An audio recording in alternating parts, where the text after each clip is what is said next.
In September of 2008, FHFA placed Fannie Mae and Freddie Mac into conservatorship.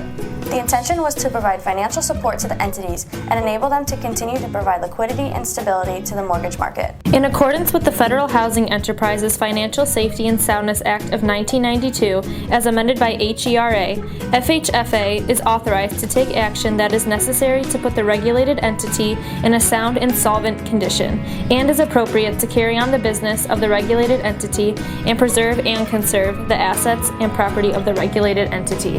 Fannie Mae and Freddie Mac continue to operate legally as business corporations, and FHFA has delegated to the chief executive officers and boards of directors responsibility for much of the day-to-day operations of the companies. While FHFA has broad authority over Fannie Mae and Freddie Mac, the focus of the conservatorships is not to manage every aspect of their operations.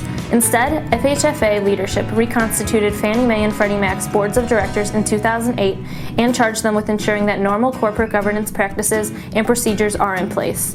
The boards are responsible for carrying out normal board functions, which are subject to FHFA review and approval on critical matters. This division of duties represents the most efficient structure for FHFA to carry out its responsibilities as conservator. The agency launched initiatives to recover losses resulting from the housing crisis of 2008 and avoid further liability to Fannie Mae and Freddie Mac. FHFA sought to reduce the amount of outstanding repurchases and worked to reduce the number of loans originated with manufacturing defects due to poor underwriting standards. Finally, FHFA undertook the necessary actions to reduce the number of operational loss events at Fannie Mae and Freddie Mac. FHFA proposed a common platform that would support Fannie Mae and Freddie Mac's existing business and upgrade their aging and inflexible infrastructures.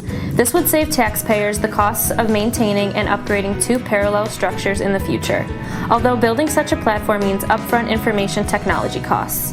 FHFA worked with the enterprises to develop a plan for the design of a common securitization platform of hardware and software to serve both companies and also potentially be used in a post-conservatorship market, which would depend on decisions by Congress. FHFA released a white paper, Building a New Infrastructure for the Secondary Mortgage Market, proposing a framework for a common securitization platform and an improved contractual and disclosure framework, and requested public input.